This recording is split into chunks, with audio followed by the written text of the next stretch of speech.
ہمارے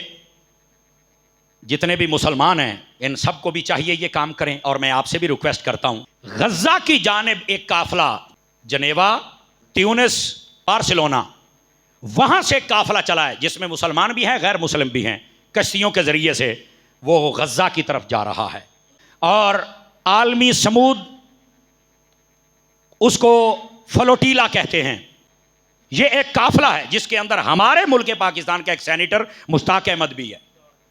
اور بھی بندے ہیں یہاں کے۔ میں سمجھتا ہوں کہ یہ غزہ کے اندر جتنی غذائی قلت ہے وہ تو پوری نہیں کر سکتے، لیکن بہرحال مرد کے بچوں والا کام ضرور ہے، بہادرانہ اقدام ضرور ہے، اور میں یہ چاہوں گا کہ آپ سارے حضرات ان کے لیے دعا کریں، اللہ خیریت سے پہنچائے، پہلی بات۔ اور دوسری بات، عالمی دنیا سے ہم کہیں گے کہ ان سب کی حفاظت بھی کی جائے، چونکہ یہ جو اسرائیل جیسا ناپاک ملک ہے یہ تو نہیں چاہتا کہ یہ وہاں پہنچیں، لیکن اللہ کی رحمت سے اس کے اندر پوری دنیا کے ہر رنگ اور ہر نسل اور ہر قسم کے بندے موجود ہیں کہ جو وہاں جا رہے ہیں، جو یہ کہتے ہیں کہ یار انسانوں کے ساتھ ظلم نہیں ہونا چاہیے، اور اس کے اندر یقین کیجئے یہ جو نیلسن منڈیلا اس کا پوتا بھی اس قافلے میں ہے، یہ بہت بڑا قافلہ ہے، یہ جا رہا ہے۔ اور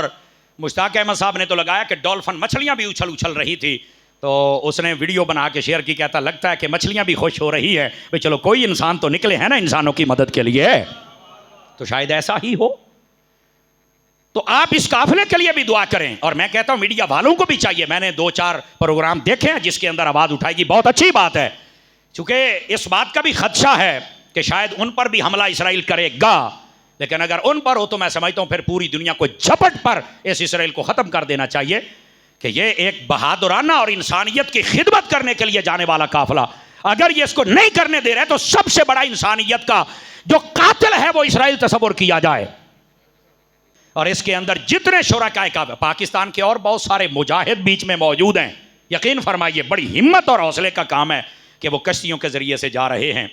اور یہ تقریباً 8 سے 9 دن کا سفر ہے، لیکن جوانوں نے کہا نہیں جانا ہی جانا ہے۔ یہ ہوتا ہے ایمان کا جذبہ، یہ ہے اخوت،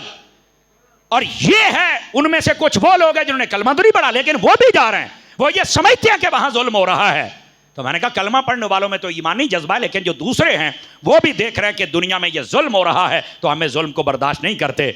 تو وہ بھی ساتھ ہیں۔ جو بھی جا رہا ہے یقین کیجئے انہوں نے ایک مثال قائم کی ہے کہ انسان کی حفاظت کے لیے اقدام کرنا چاہیے، اور جتنے مسلمان جا رہے ہیں اللہ ان سب کو خیر و سلامتی عطا فرمائے۔